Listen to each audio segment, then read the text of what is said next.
ఈ మకా నక్షత్రంలోని 4 పాదాలు కూడా సింహరాశికే సంబంధించినవి.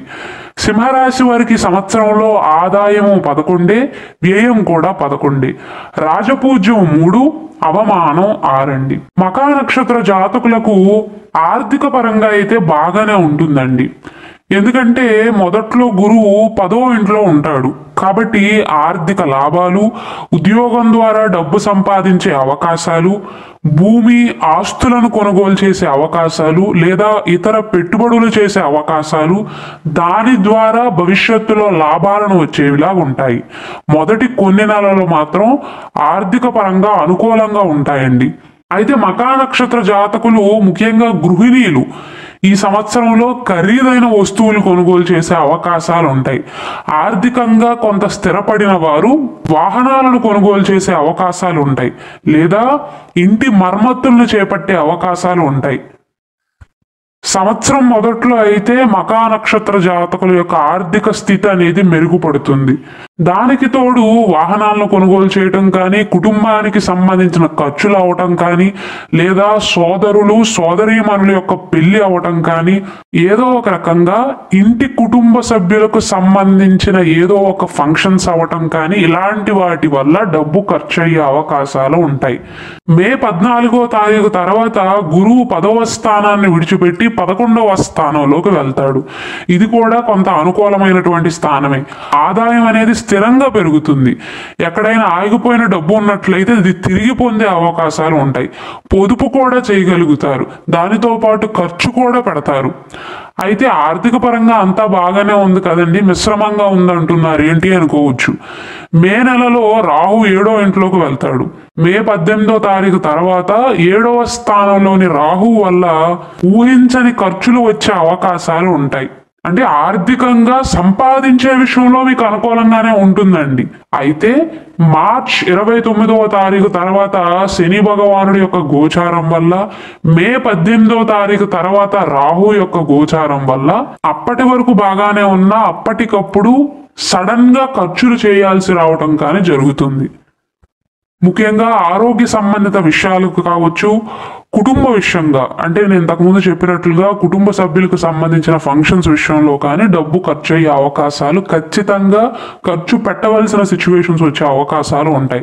అయితే గురువు యొక్క గోచారం అనుకూలంగానే ఉంటుంది కాబట్టి వీలైనంత వరకు పొదుపు చేసే ప్రయత్నం చేయండి.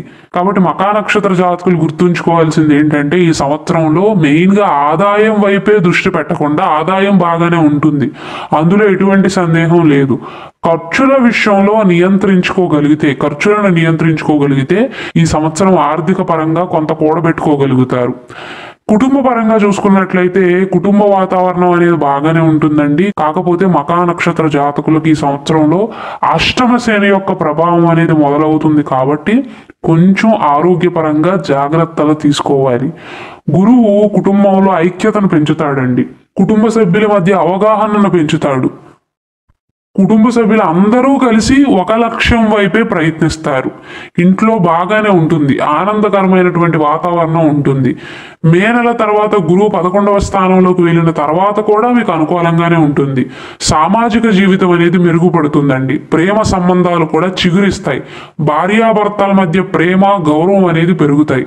అయితే ఎటు తిరిగి మే 18వ తారీఖు తర్వాత రాహు యొక్క గోచారం అనుకూలంగా లేదు. దానికి తోడు సింహరాశి వారికి, మకా నక్షత్రం అనేది సింహరాశికి సంబంధించినది కాబట్టి సింహరాశి వారికి అష్టమ శని యొక్క ప్రభావం అనేది సంవత్సరంలో మొదలు కానుంది కాబట్టి జీవిత భాగస్వామితో అపార్థాలు రాకుండా జాగ్రత్తలు తీసుకోవాలి. దానికి తోడు ఆరోగ్యపరంగా చిన్న చిన్న ఇబ్బందులు అనేవి కలుగుతాయి కాబట్టి ఆరోగ్యం బాగోలేక ఇంటి పనులు కానీ ఇతర పనులు కానీ చేయలేని పరిస్థితి ఉండవచ్చు. ఎందుకంటే ఆరోగ్యపరంగా కావచ్చు లేదా ఎంత చిన్న సమస్య వచ్చినా కేతువు 1వ ఇంట్లో ఉండటం వల్ల చిన్న విషయానికి కూడా ఎక్కువగా ఊహించుకుని బాధపడతారండి, అపోహకు లోనవుతారు. అంటే కుటుంబ సభ్యులు సరదాకి ఏదైనా చిన్న మాట అన్నా మకా నక్షత్ర జాతకులు కుటుంబ సభ్యులు ఎవ్వరూ కూడా తమని గౌరవించడం లేదని, వారికి సరైన ప్రాధాన్యత ఇవ్వటం లేదని అపోహకు గురయ్యే అవకాశాలు ఉన్నాయి. ఒక మాటలో చెప్పాలంటే రాహుకేతువుల యొక్క పొజిషన్ని బట్టి చూస్తే మకా నక్షత్ర జాతకులకు ఆరోగ్యపరంగా సమస్యలు ఉంటాయి. నేను అది కాదనట్లేదు. కుటుంబ పరంగా సమస్యలు ఉండే అవకాశాలు చాలా తక్కువ అండి. అయినప్పటికీ చిన్న విషయాన్ని కూడా పెద్ద రాద్ధాంతం చేసే అవకాశాలు ఉంటాయి. అంతేకాకుండా మీరు ఇంకొక విషయంలో జాగ్రత్త తీసుకోవాలండి. మకా నక్షత్ర జాతకుల యొక్క కుటుంబ జీవితంలో ఇతరుల యొక్క ప్రభావం అనేది ఈ సంవత్సరంలో ఎక్కువయ్యే అవకాశాలు ఉంటాయి. దానివల్ల కూడా మీరు ఇబ్బంది పడే అవకాశాలు ఉంటాయండి. కాబట్టి వీలైనంత వరకు మీ జీవితంలో, మీ పర్సనల్ జీవితంలో, పర్సనల్ లైఫ్లో ఇతరుల యొక్క ప్రమేయాన్ని తప్పించే ప్రయత్నాలు చేయండి.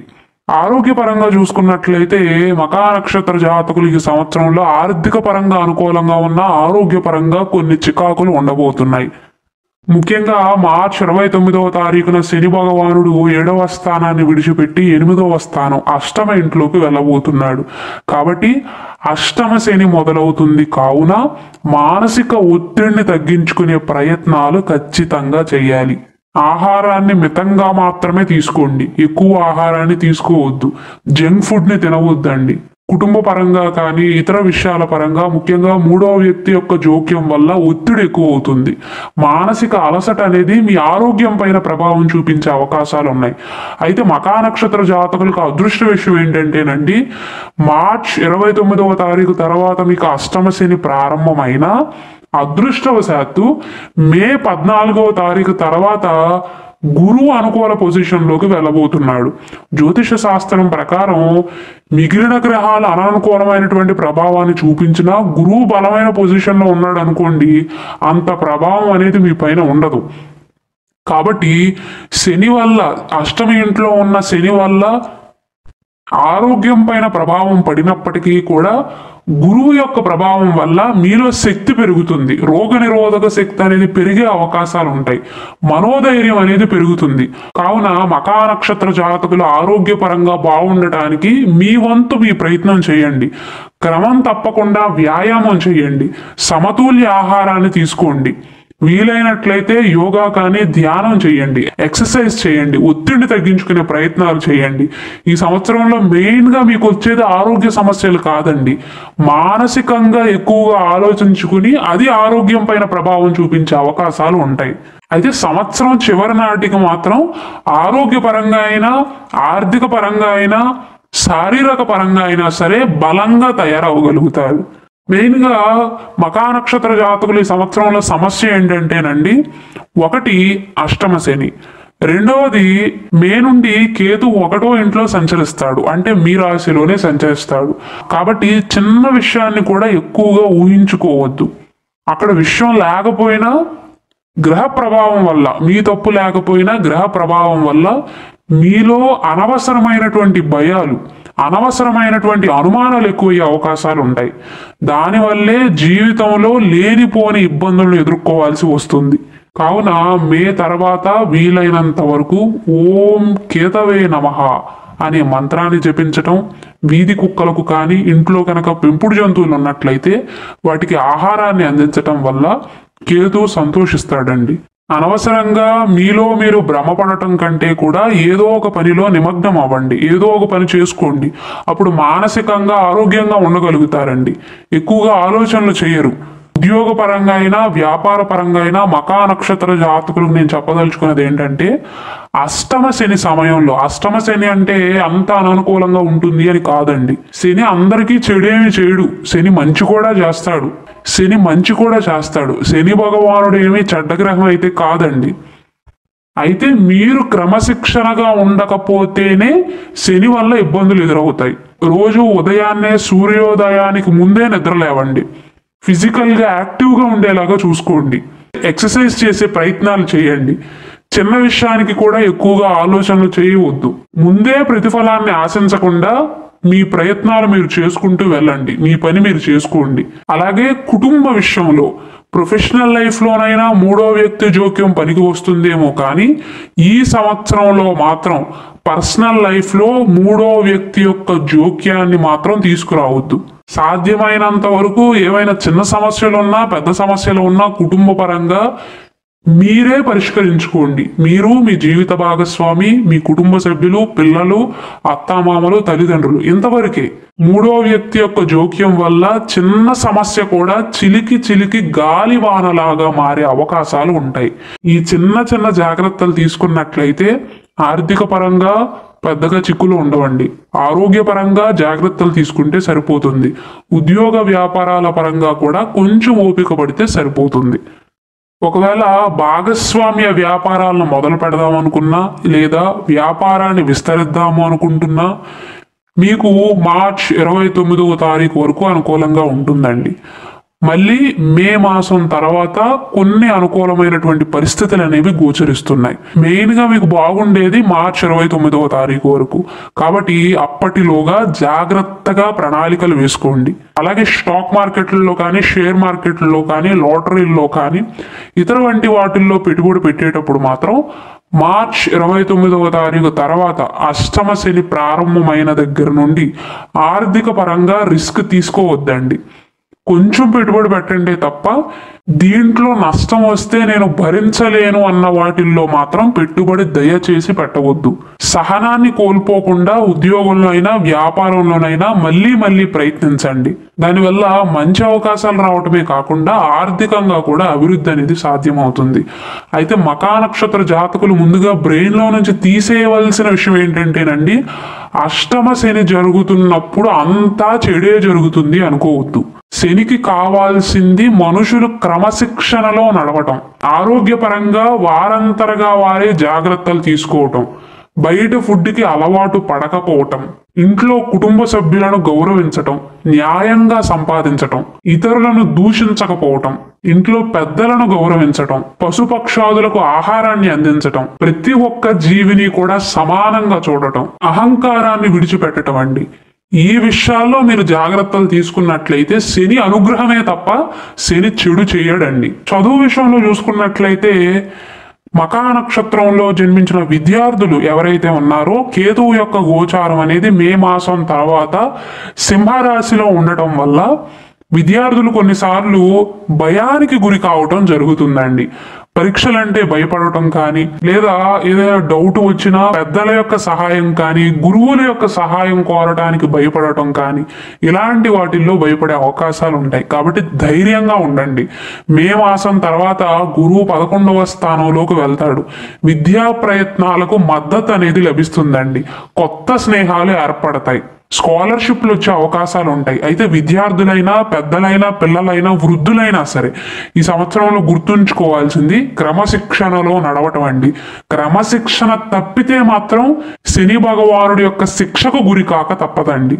బద్ధకాన్ని వేడండి. ఖచ్చితంగా లక్ష్యాలను సాధించడానికి మంచి సమయంగానే చెప్పవచ్చు. మే 14వ తారీఖు తర్వాత గురువు యొక్క స్థానాన్ని బట్టి చూసుకున్నట్లయితే మకా నక్షత్ర జాతకులకు జ్ఞానం అనేది పెరుగుతుందండి. చదువు పైన ఆసక్తి అనేది కలుగుతుంది. భవిష్యత్తుకు సంబంధించి బలమైన పునాదిని వేసుకోవటానికి కూడా ఒక రకంగా అనుకూలమైనటువంటి సమయంగానే చెప్పవచ్చు. ఉద్యోగపరంగా కొన్ని చికాకులు ఉన్నప్పటికీ కూడా, అంటే ఉద్యోగ ప్రయత్నాలు చేస్తున్న వారికి కొన్ని చికాకులు ఉన్నప్పటికీ కూడా మొదటి ప్రయత్నం ఫలించకపోయినా మళ్ళీ మళ్ళీ ప్రయత్నించండి. ఎందుకంటే శని భగవానుడు ఈ సమయంలో పరీక్ష పెడతాడు. ప్రతి చిన్నదానికి విసుగు చెందకుండా క్రమశిక్షణతో కనుక ప్రయత్నాలు చేసినట్లయితే మీరు ఆశించిన దానికంటే కూడా ఎక్కువ ప్రతిఫలాన్ని అందిస్తాడు.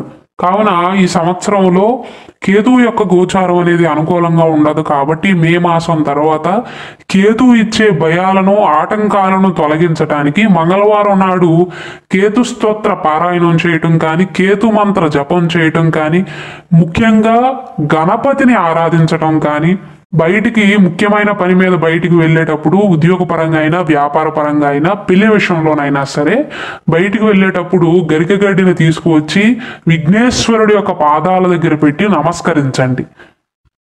అలానే వీధి కుక్కలను కానీ ఇంట్లో పెంపుడు జంతువులను కానీ లేదా మీరు వాటిని సంరక్షించకపోయినా పర్వాలేదు కానీ వాటిని బాధ పెట్టవద్దండి. అలానే మార్చి 29వ తారీఖు తర్వాత మకా నక్షత్ర జాతకులకు అష్టమ శని ప్రారంభం కానుంది కాబట్టి ఉద్యోగ వ్యాపారాల పరంగా ముఖ్యంగా ఆరోగ్య పరంగా సమస్యలను ఎదుర్కొనే అవకాశాలు ఉంటాయి. కాబట్టి శనికి సంబంధించిన పరిహారాలను పాటించండి. ప్రతిరోజు ఉదయాన్నే నిద్ర లేవటం, యాక్టివ్గా ఉండే ప్రయత్నాలు చేయటం, నువ్వుల నూనెను కానీ లేదా ఇనుప వస్తువులను ఎవరికైనా దానంగా ఇవ్వటం, ఆంజనేయ స్వామి వారి ఆరాధన చేయటం, వీలైనట్లయితే మీ జాతక రుద్రాక్షను ధరించటం చేయండి.